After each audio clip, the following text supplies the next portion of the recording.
बहुत पुराने समय की बात है।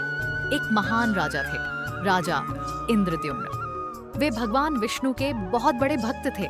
उनका एक ही सपना था, वे भगवान को अपनी आंखों से देख सकें। राजा दिन रात भगवान की पूजा करते थे, लेकिन फिर भी उनका मन संतुष्ट नहीं होता था।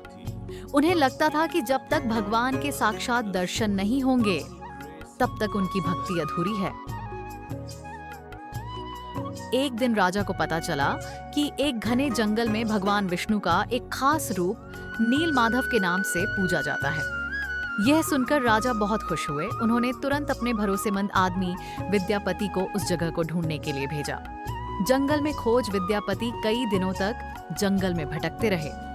आखिरकार उन्हें एक आदिवासी प्रमुख विश्ववसु मिला, जो नीलमाधव की पूजा करता था। विश्ववसु ने पहले तो मना किया, लेकिन बाद में उसने विद्यापति को आंखों पर पट्टी बांधकर उस जगह ले जाने के लिए मान लिया। चालाक विद्यापति ने रास्ते में चावल के दाने गिरा दिए ताकि वह बाद में रास्ता पहचान सके। जब पट्टी हटाई गई, उनके सामने भगवान नीलमाधव का दिव्य रूप था। उसे देखकर वे भावुक हो गए। राजा की निराशा विद्यापति ने वापस जाकर राजा को सब बताया। राजा तुरंत वहां पहुंचे, लेकिन वहां पहुंचकर देखा कि भगवान का स्वरूप गायब हो चुका था। राजा बहुत दुखी हो गए। उन्होंने ठान लिया कि वे भगवान के दर्शन जरूर करेंगे। एक रात भगवान विष्णु राजा के सपने में आए। उन्होंने कहा, चिंता मत करो, समुद्र के किनारे तुम्हें एक खास लकड़ी मिलेगी। उसी लकड़ी से मेरा नया रूप बनाना। राजा बहुत खुश हो गए। अगले दिन राजा समुद्र किनारे गए। वहां उन्हें एक दिव्य लकड़ी दारू मिली जो चमक रही थी। राजा समझ गए कि यही भगवान का संकेत है। तभी एक बूढ़ा कारीगर आया। उसने कहा, मैं मूर्तियां बना सकता हूं, लेकिन एक शर्त है। शर्त ये थी कि जब तक मैं काम करूं, कोई भी दरवाजा नहीं खोलेगा। राजा ने यह शर्त मान ली। कारीगर अंदर गया और काम शुरू कर दिया।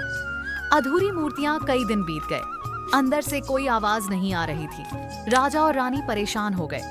आखिरकार उन्होंने दरवाजा खोल दिया, लेकिन जैसे ही दरवाजा खुला, कारीगर गायब हो चुका था और मूर्तियां पूरी नहीं बनी थीं। हाथ और पैर अधूरे थे। भगवान का संदेश राजा को बहुत दुख हुआ। तभी उन्हें आकाशवाणी सुनाई दी, यही मेरा सच्चा रूप है। इन्हीं मूर्तियों की पूजा करो। जगन्नाथ जी की स्थापना राजा ने उसी रूप में मूर्तियों को स्थापित किया। भगवान जगन्नाथ, बलभद्र जी, माता सुभद्रा। बाद में वहां एक भव्य मंदिर बनाया गया।